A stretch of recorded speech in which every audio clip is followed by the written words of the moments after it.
Hey everybody, in case you missed it, we had big news on the blog this week. My original musical, Getting the Band Back Together, will open on Broadway next August. We are giving away a free CD, free cast recording right now on gettingthebandbacktogether.com. Go to gettingthebandbacktogether.com, get that recording, listen to it. You're going to love it, and we'll see you on Broadway. I want to be a producer with a hit show on Broadway.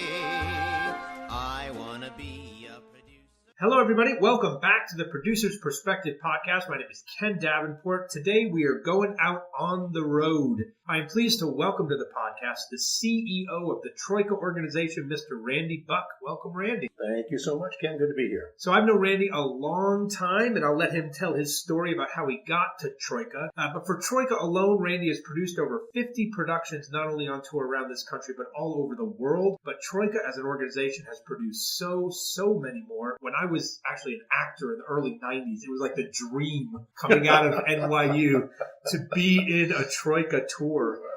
Grand Hotel and all these shows. But you name the musical they've toured at: Annie Fiddler, 42nd Street, Cats, Grease, Will Rogers Follies, on and on and on. This season alone, they'll have The Bodyguard, School of Rock, Love Never Dies, American in Paris, On Your Feet, and even more. Check out their website at troika.com for more info on the coming season and its history. But let's get to Randy's history. The first job you ever had in the theater, what was it? Well, actually, it was an apprentice. I worked for a man by the name of John Kenley, who I know a lot of your listeners are going to remember, because this man, he was fascinating. He ran a summer stock organization in Ohio. It was a touring route, and he ran it from the 1940s up into the late 90s, if you can imagine such a thing. So this was musical stock that doesn't even exist anymore. It was summer stock in its finest. It was big star stock. Mickey Rooney, Ann Miller, Gene Kelly. We had the television stars. We had Henry Winkler that came in at the height of his Fondsdom, McLean Stevenson, and the stars just went on and on. Zsa Zsa Gabor, Ava Gabor, you name it. And he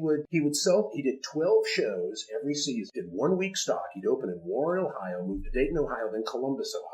And you would tour these shows around 1 week each. You rehearsed the show in 6 days, and that was it. That's what you had. And as an apprentice there, you did everything. So from cleaning the Coke mats, working the box office, to building the scenery, painting the drops, altering the costumes, running the show. All those theaters had IATSE crews. So it was a professional theater that there were 5 or 6 apprentices in Dayton and Columbus. And then in Warren, Ohio, you'd had like 20 apprentices, and we did everything. We worked from 8 in the morning until midnight, 7 days a week, and had the best time of our lives. And I started when I was 15. Actually, my sister was a theater lover when she was in high school. She was starring in the high school musicals. And so I got drug along because it was easier for mom to drop both of us off, right? So when I was in middle school, I was in the musicals as well. And then when I was 15, she was working for John Kenley as an apprentice then, and somebody got sick. And so I went to work. And in Ohio, you had to be at that point 18. So I told them I was 18.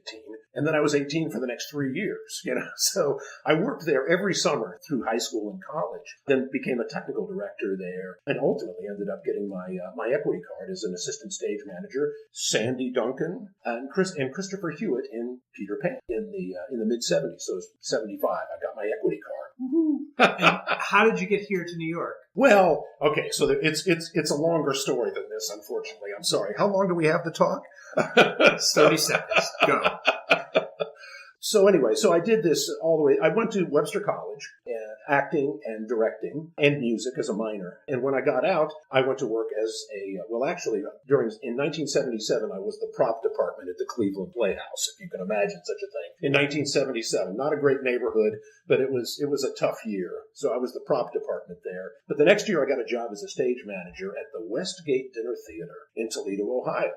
And it was in a shopping mall in Toledo. And there were, back then, we're talking about 70s and 80s, there were dinner theaters on every corner of every single block in America. They were so prevalent out there. It was a booming business. And I was there for about 6 or 7 months. And they said, we're going to open a sister theater down in Albuquerque, New Mexico. Would you like to go and manage the theater? And I said, sure, because I always say yes, let's go. So I went down there. And so here I am at age 22 running a restaurant and a theater in Albuquerque, New Mexico by myself, not having a clue really as to what I'm doing. But, you learn. It's trial by fire. it didn't go well, and after a year it closed down. And then I sent my resumes off only to Southern California and Florida because I wanted some warm weather. So I got hired at the Alhambra Dinner Theater in Jacksonville, Florida, which I didn't realize is really not Florida. It's really just northern Georgia. But I went anyway. They're still in existence. And the Alhambra Dinner Theater is still there, operational, as I understand it. And I was there for about 9 months, and I got a call from a buddy of mine that says, hey, I'm down here in this place called Jupiter, Florida, and we're starting a new dinner theater. It's called Burt Reynolds Dinner Theater. And I said, great. So I went down there, thought I died, and went to heaven in West Palm Beach, Jupiter, Florida. It was gorgeous. By the way, I said to my daughter, who's 18, I said, do you know who Burt Reynolds is? And of course, she doesn't have a clue. It's so sad. We're so old now. And that was incredible. I mean, it was Sally Fields, and I stage managed Josh Logan. Okay, there's a name that probably most of these listeners don't even remember. Josh Logan was the Hal Prince before Hal Prince. He was the director of all those wonderful musical Annie Get Your Gun and South Pacific, and I mean, it was an amazing time. Anyway, so he directed Marty Sheen and Simon Oakland in Mr. Roberts at Burt Reynolds. I mean, if you can imagine such a thing. Well, Burt was a big star, so people were going to work for Burt. Absolutely. And they just came down and they played, and everything ran for like 3 weeks, and that was it. And they just hang out, and the celebrities coming through there were just amazing. And so that was a great time. But then I got out of that, and I got hired actually for my first Broadway show, and came up here and interviewed in Manny Azenberg's office as the production stage manager for Ain't Misbehavin'. So that was the original, of course, Ain't Misbehavin', not a retread. And you got that first job? That was my first Broadway, if you will, touring job, yes. And that was through a recommendation of somebody who I had actually worked, who had worked at the Westgate Dinner Theater after me, who had recommended me for this job. Isn't that crazy? Yeah. So what I love about your trajectory already is that you worked in a lot of different disciplines. So props, technical direction, restaurant manager. I mean, you did a little bit of everything. Right. Was stage management jumping? I mean, you're obviously not a stage manager right now. Did you fall into stage management? Was that something you were like, this is my path and I'm going to Well, I wanted, of course, originally, like so many of us in this business, I wanted to be a performer. Fortunately, I had the good sense to know that I wasn't talented. So I said, let's take a right-hand turn. And stage management sort of lent itself to that because you're there as the surrogate director and you're managing stuff on the road. And I just, I don't know if I'm not controlling, but I like to be in charge. How about that? So, I would agree with that. So I get things done and I like to have it my way.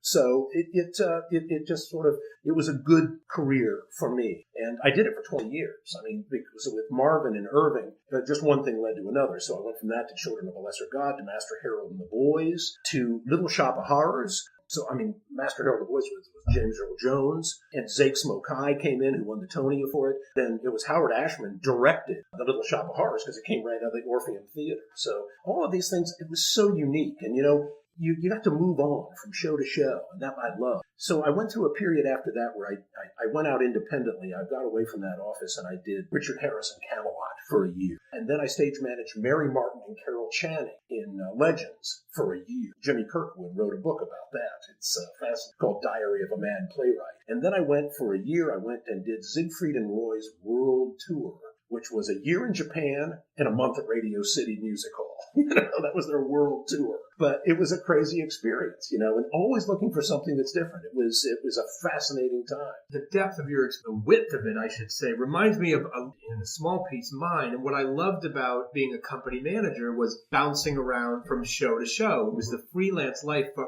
for me, it was like going to Harvard one day because I got to work with Sam Mendes on the revival of Gypsy, and then working with Tommy Toon at Yale on Grease. It was just getting an education from each different person and group and set of producers. Do you remember any of the biggest lessons you've learned from any one of those productions? Like I could tell you an Arthur Lawrence story right now on Gypsy, but I'll wait that until the microphone is off for that one. But what's one big lesson you learned as a stage manager? I'll tell you, my show that I picked up in 1992 was Phantom of the Opera. So I came in, I was the production stage manager on the original tour of Phantom. And I had not worked with Hal Prince before, and that was an amazing experience. And I spent a lot of time with Hal because after that, he asked me to come to and open Showboat on Broadway, which was, I didn't want to come into town because Phantom was the dream come true. I'm a roadie at heart.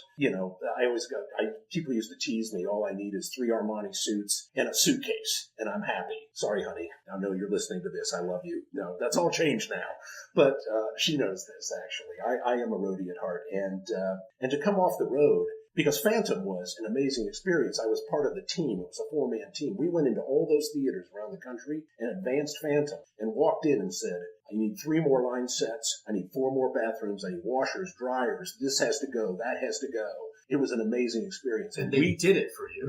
You bet they did. You bet they did. That was the Hamilton at the time, And they did that, all that modification. That made all of our lives easier. We all know what Phantom did for all these buildings across the country. But getting back to your question, I spent a lot of time with Hal, and we'd have dinner together and whatnot. And I remember one night we were in Tampa, Florida at a Holiday Inn having dinner, and he confessed to me. He said, and I misunderstood him, but I know I didn't actually. He confessed that he was afraid that people were going to find out that he didn't know what he was doing. What he was trying to say is, we're all just making it up as we go along, right? All of us are.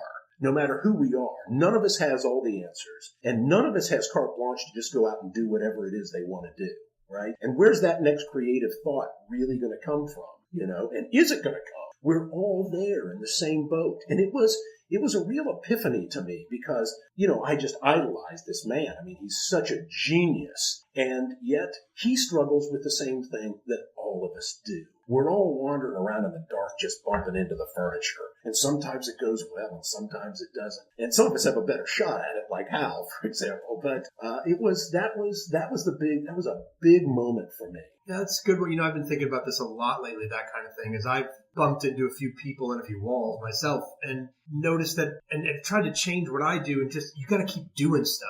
You got to keep spitting stuff out, keep doing more and more things until you bump into the right things or don't bump into the right things.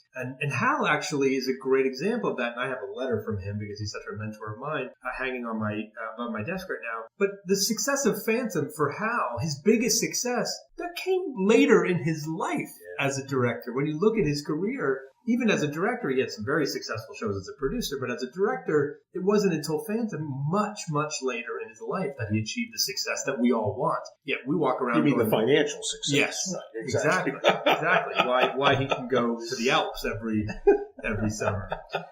So what about stage management do you think prepared you most for being a producer today? Well, it's interesting because, it's an easy question for me because making the shift from stage management into the dollars and cents realities of the world is a quantum leap. It's really difficult to do because if you've been brought in on the artistic end of life, you go, I don't care what it costs. That's not my problem. That's somebody else's problem. You never had to care about it. And so I had a very brief stint in 1991. It's like 6 degrees of separation. My first wife was actually a student of a gentleman by the name of Nicholas Howey. And Nick Howey was the grandfather of Troika Entertainment. He started as a dinner theater in Rockville, Maryland, called the Harlequin Dinner Theater, and ran there for 25 years in Washington, D.C. And so anyway, he was a professor at American University, and she was a student of his. So there we drifted through town. I met Nick, and I met his wife, who was an actress who I had stage managed at the Westgate Dinner Theater. Once again, 6 degrees of separation. Anyway, so Nick hired the two of us to come in 1991,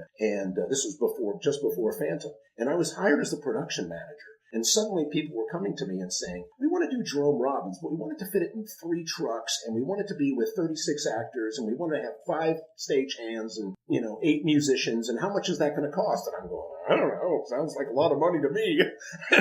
And suddenly I had to learn how to budget, and I did, and I learned, once again, trial by fire. But this is really what prepared me for that, because the next step for me was to go from being the production stage manager on Showboat on Broadway and having Garth Drabinski of Live Ent call me and go, would you be interested in coming up here and general managing all of our tours? All of Live Ent's tours, could you imagine? I'm a stage manager, for God's sakes. But he obviously admired my work and liked me, and he said, yeah, well, why not? The kid will learn, figure it out. So I did. I moved to Toronto, and I was the general manager for Livette for its last 4 years of existence up there, until 1999. We all know how that tale ends. Well, it ain't over yet, but... Your math had to be better than his. Actually, we never knew because I ran the numbers. It went to accounting. I never saw anything after that. Worked in his office. I certainly, we sent lots of things off to God knows where. Goes into ether. But, there I was. And instead of doing budgets that were, $1,000, suddenly they were millions and millions of dollars. So the economics changed considerably. But, you all of a sudden your eyes open wide and you have to think about everything. As a producer, you have the full responsibility and you have to think about how many curlers have to go into that wig, as well as, the lighting and the sound and the just everything. That whole world is your responsibility, and you can't let anything fall through the cracks. So having come from that background where I understood all of that, I understood the creative end. It just made things a lot easier for me, as opposed to the other way around. I find that when you're brought up in the dollars and cents of the business, you can't teach the creative side. You have to live in that. You have to be immersed in it, really. It's not something you're going to learn in a classroom. Numbers are easy, I think.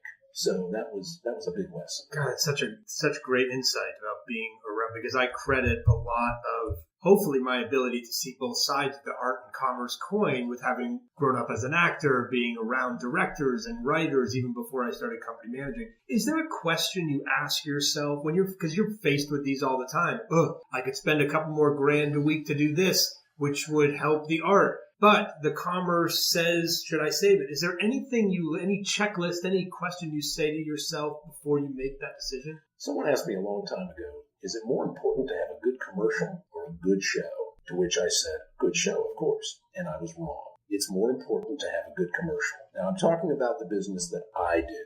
Okay, I'm not talking about Broadway. I'm talking about the road. We sell the dream. That's what we do. Most of the people out there that buy tickets to see our show in wherever it might be, in Tulsa, Oklahoma, Des Moines, St. Louis, wherever that is, they don't know this show. They know it's a title. And what they need to do is we have to get their butts in the seat. They're probably going to love the show. I mean, these shows are not bad shows. They've done well on Broadway. They're going to go out. They're going to be in that town. So, but we have to get them into the theater in order for it to be successful. And how do we do that? We show them a commercial. And if you've got a great commercial and it gets their interest and they buy a ticket, hey, mission accomplished. But you have to remember, we sell probably 80 or more % of our inventory before we ever show up.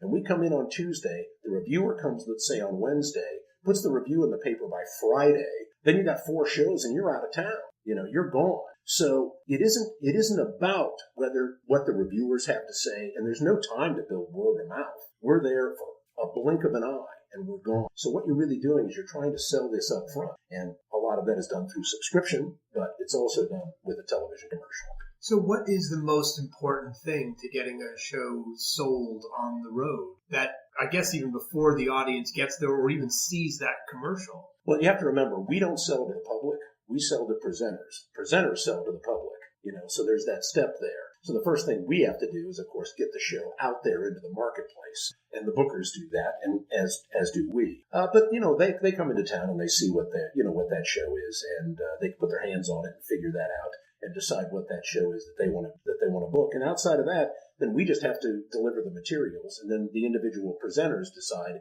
how they're going to disseminate that, use that money to get the word out there, whether it be in print or electronic or whatever that medium might be, to sell those tickets. So everyone knows Broadway is booming like this. I just wrote a blog today about the grosses last week, and I do a recap every week, and my recaps are getting boring because Broadway is doing so well right now. Is there an automatic trickle-down effect is the road doing as well? Give us the current state of health. Well, the Broadway and the road are such a different economic model, in that, an average Broadway show now is going to cost, a musical of substance and size is going to cost $15 million to produce. We're much less than that. An equity show right now costs about $4 million for us to put that out. And I'm talking about, a bigger musical with a big physical production. Now, here in town, though, the difference is that here you can get 165 or 200, and, it's going to be 250 soon, and people will pay it. And they pay it because they come here to see the show.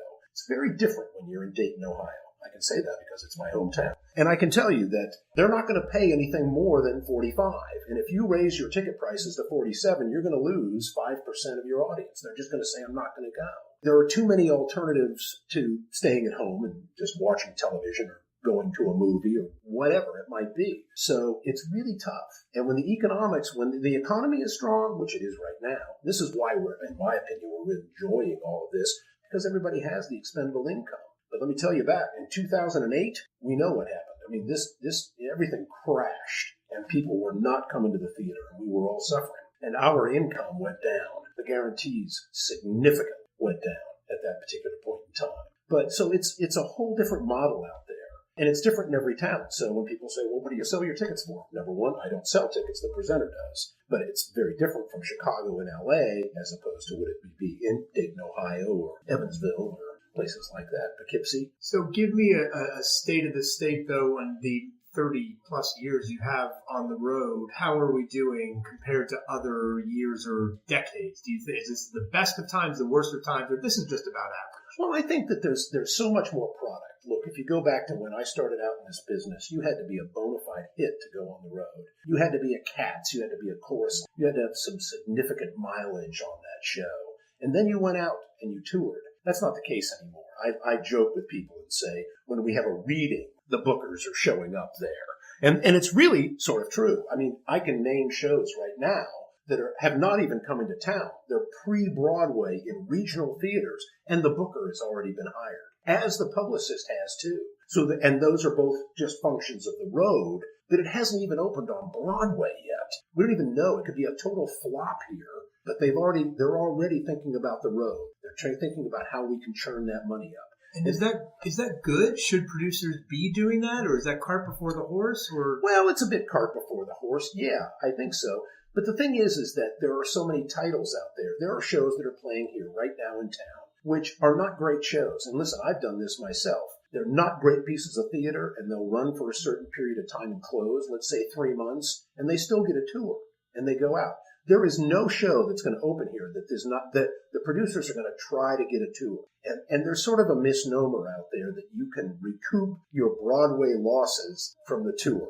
Trust me, that is never going to happen. You're lucky to get away with your shirt at the end of the tour, is what it comes down to. There is money there. There are solid tours. They can make money, and certainly there's the big blockbusters, which we'll put over here because you can't compare yourself to that. But traditionally, you're lucky to get out. It used to be very different. I used to be able to almost guarantee a 20% return on the tours. I mean, absolutely. That was like the minimum. That was back when you could recoup in one season. You could go out and do 30 to 40 weeks, make your money back at plus 20% or even more. And the problem now is that's sort of evaporated. It's definitely evaporated. Now you need a couple of seasons. And this was epic. This happened about 3 or 4 years ago, maybe a little bit more, where suddenly you had to go into the next season. And before, when you could recoup in one season as a tour, you were not at risk because you would go to the booker and you would say, get me 40 weeks. They'd say, you open in September, you close in June. This is how much money. We would forecast that out. So when we forecast, as a little aside here, this has become major business here. So we have a database that delivers the gross to net calculation for each city, what the average, labor is for each city. It talks about, we look at the history for the last 10 years, and we actually allow the computer to deliver us a route based on historical data. And then we go in there and we start to tweak it based on what that musical is and how it might deliver. We didn't used to do that 15, 20 years ago. We just said, hey, you got a garage, you got a sheet, let's do a show. It was a simpler time. We can't afford to do that anymore. What's the number one reason that you think that shows don't recoup in one season? Point your finger at one thing, biggest one. Well, there's a few things. Obviously, there's a cost of living increase, which is interesting because gasoline, for example, now is the same price that it was 10 years ago. And I go back and I look at all these things, and I look at historical data, and I'll go through line by line. I'll go, what the heck happened here? 10 years ago, this is how much this cost. Buses, I used to be able to rent for a week for $3,000. Now they're $10,000. Hotel rooms I used to be able to get for $35 to $40 average a night. Now it's $100. It's things like that. Why? There's no real reason for that. Cost of living index is not that high, but that's what it's become. So we deal with that. So that's one factor. And from the artistic show, from our side of things, there's a thing called the weekly operating profit pool, which is all of the creatives come together, and it used to be that everyone was paid a percentage of the box office. That goes way back. That failed because they started running out of money. So they said, we got to figure something else out. So they came up with this idea. So it's a weekly operating pool, profit pool. So what they do is they'll take a percentage of the weekly operating profit, and that goes to pay the authors, which is the lyricist, the composer, and the author, the writer itself. And it also included in there, you can have anybody you want in the pool, of course, but generally it's director, choreographer, the design team is all in there. The original Broadway producers are in there. The tour producers might be in there. But it's a chunk of money that's put aside every single week based on profit, which makes good sense. Okay, so if and there's a minimum that gets paid out every week so that everybody gets a little bit of money, and you want to try to keep that as low as possible. What we've seen is, that's sort of gone from 20% of the weekly operating profit to 30 to 35 to 40 to 45, and in some cases, post-recoup, it can be 55, 60% of the profit goes to this pool. Well, it's sort of like running in sand after a while. You can't make your money back if you're paying all this money out every single week. So that's a big problem. That's what's sort of grown exponentially over time. Do you have any other ideas of how we should cut those folks in a more creative way? Well, any different models being floated around out there? Listen, the weekly operating profit pool is a great model. The problem is it's sort of just grown out of control as agents become more demanding. Perhaps producers and general managers have sort of gone, once you set a past practice or a precedent, it's like, that's it, we're done. If I'm a director and I'm accustomed to getting 5% of the weekly operating profit, I'm not going to go back and do my next show and take 3. I'm going to want 6. Everybody wants more. But at some point you have to say, I'm not going to do that. So the model works, but the numbers are too high. It's as simple as that. It's this crazy trickle down, because I'm sure what happened is you used to be able to guarantee tours 20% profit. So the creatives were guaranteed X amount of income as well, which was probably pretty good. If we were doing, as a producer, 20% profit, I'm sure the creatives were doing very, very well. Yeah. All of a sudden, you can't. A few tours go out, don't recoup. Well, then the agents go, damn it, I'm not making, not even for my artist, the agency itself isn't making enough money. I've got to get more of the weekly operating profit to balance out the fact that I may not recoup this sucker, which now trickles down to you, which more shows aren't recouping. Yeah. It's this hamster wheel type of problem. It is a bit of that. Yeah, indeed. It's hard. Can shows that don't play New York get on the road? And if so, what are the characteristics of a show that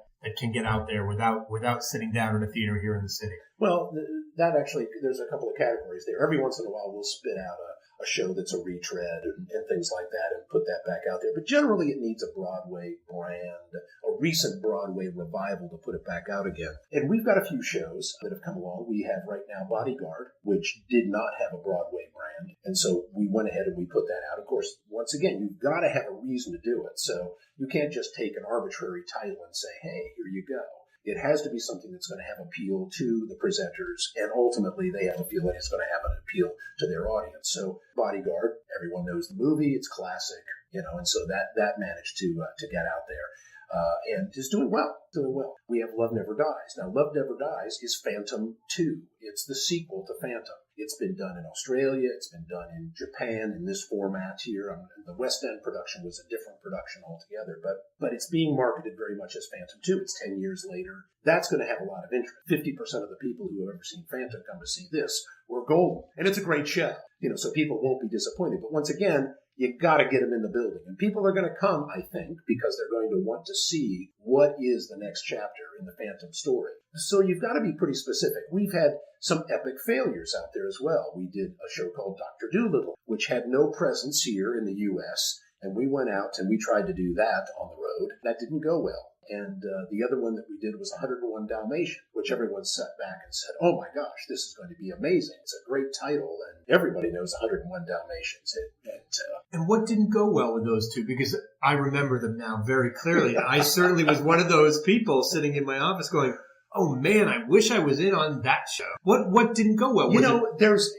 I'll tell you what didn't go well with 101 Dalmatians is that people thought the marketplace didn't market this properly, I guess, because people thought it was a kid's show. And we opened at the Broadway, and the business was just awful. Sorry, guys. It's not my fault. But it was just terrible. And what we found was, when we were asking around, we asked some board members at an opening night party, so what do you think the problem is? And they said, oh, well, we didn't see the show. And I would say, well, why didn't you see the show? Well, I gave it to some neighbors of mine because I just didn't want to go see a kid's show. They were thinking of it as sort of an arena, sort of kids attraction. I think that might have been what hurt there. It's so hard to say why things work and why some things don't, and why things can not work at one point in time, like Chicago in 1976, and then come back and Barry goes out and takes it out and runs it for 20 years, Good for him. But who would have thought? Right? Anything that you were like, ugh, this thing is never going to work, that has turned around and surprised you and worked like gangbusters? Yeah, that's it. Well, yeah, I would have to say 101 Dalmatians once we got into it. It was certainly one of those, because we were tasked with finding actually dogs to take on the road, which, everything has a long story, as you know, but when they did this originally in Madrid, it was done with Dalmatian puppies, and then once they grew up to adolescence, and Dalmatians, I don't have to worry about offending Dalmatians. They are one of the dumbest dogs out there. They're impossible to train, and they bark like crazy, and they're just insane. And no one would ever really want one as a pet, but when the movie came out, everyone went out and they got Dalmatian puppies. So I didn't know any of this, okay? So I called my good friend Bill Berloni, the dog man of Broadway, and I said, Bill, we got a great opportunity. We're going to have Dalmatian puppies, and we're going on the road with 101 Dalmatians. There's dead silence on the phone. And he goes, you don't know the story, do you? And I said, no. Well, when that movie came out, everyone bought their kids Dalmatian puppies. They grew into adolescence. They tore the house up, and the adults they went back to the pound in droves. There were thousands and thousands of Dalmatians that went back, and they were euthanized. What can you do with them? Nobody wants them. And it was a huge problem in the animal rights community. So now, here I am. I'm going, oh my God, I'm producing a show that's going to be an epic fail. So we're thinking of, well, maybe we can get other dogs and put stockings on them that have little black spots. And we're thinking all this crazy stuff. We ended up getting 16 Dalmatians to take on the road. I had to find somebody to train them to do tricks on stage, and also to go out and get them, because what we wanted to do is get rescue dogs so that we wouldn't have PETA all over us. So you say, well, why 16? Well, 16 is the number of crates that are PETA size based that you can fit on a rock and roll bus that you gut, and you put them in the back, because you have to take these dogs, and they have to have trainers or handlers that stay with them 24/7. So there's bunks in the front of the bus and 16 crates in the back. We went on the road for a year. If there's one thing the listeners out there can take away from that, because I know I'm taking away from this myself, Broadway doesn't think that way. So Broadway thinks, what's the most number of dogs that we're going to need to achieve the effect that the director and the writer wants? What I love about what you do, and what actually I think we should do more of on Broadway, is you back into it. Like, you're using 16 dogs because that's what fits on the bus, and we have an economic model and a budget to fit within. And if we go beyond that,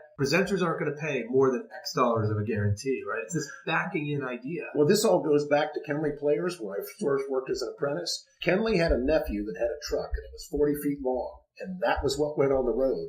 And if it didn't fit in a 40-foot trailer, it got left at the first theater, and we were done. And we would load it, and it didn't fit. We'd unload it. We'd load it again. If it didn't fit, we'd get on the phone and call the hotel and wake the director up and say, which scene do you want to cut? Seriously, that was the way it went. It wasn't like, oh, well, let's pull the other truck around. And we have that problem all the time in our business. You have to, when we design a show, and we're looking at a tour, we have to consider how many hours does it take to install. We go through this every minute of a load-in on paper and say, this is how long it's going to take to hang this drop. This is how long it's going to take to lay this deck. We go through it moment by moment because we have only X amount of hours to put this in. We close on a Sunday night. We open on a Tuesday. Done.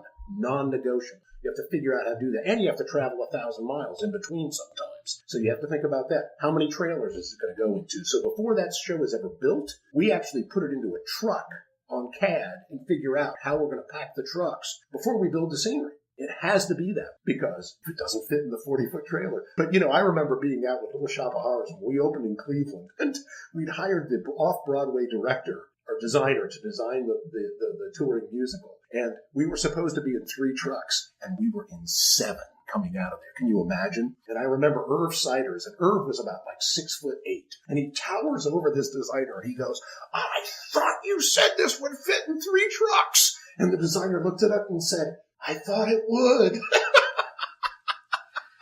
Thank God for CAD now to prevent that from happening again. So speaking of what Broadway producers can learn from the road, if you could get all the Broadway producers in one room and could give them one piece of advice, and actually you could get all the Broadway producers in one room, if you could give them one piece of advice about the road and teach them something that they may think they know, but they don't, what would you say to them? Well, first off, I wouldn't want to give that away because I'd like to keep a job. Okay, we can start with that.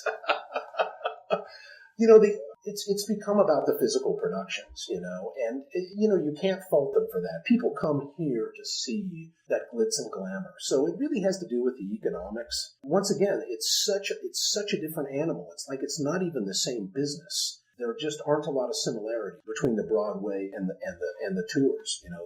They build a show that is a ship in a bottle. One thing that you could suggest, since everything seems to go on the road, when you build your show to put it into these buildings, build it with hinges and coffin locks, and let's at least be able to use something. When I did Priscilla, they spent that bus, for those of you who remember Priscilla, when it was at the Palace Theater, that bus cost $2 million, right? And so when that thing left the Palace Theater, it was just cut up into small pieces and thrown in the trash. There was nothing that was usable from that. And we had to go out, and I had to go back to Hudson and go, "Neil, do you have something on the back lot, maybe? Something a little cheaper, the used bus?" But, of course, there was no used bus, so we had to build it all over again. Now, I got away with $800,000 for a bus. But, yeah, $2 million, and it just gets cut up and thrown in the trash. Australia, they wore black armbands there for about 6 months after it.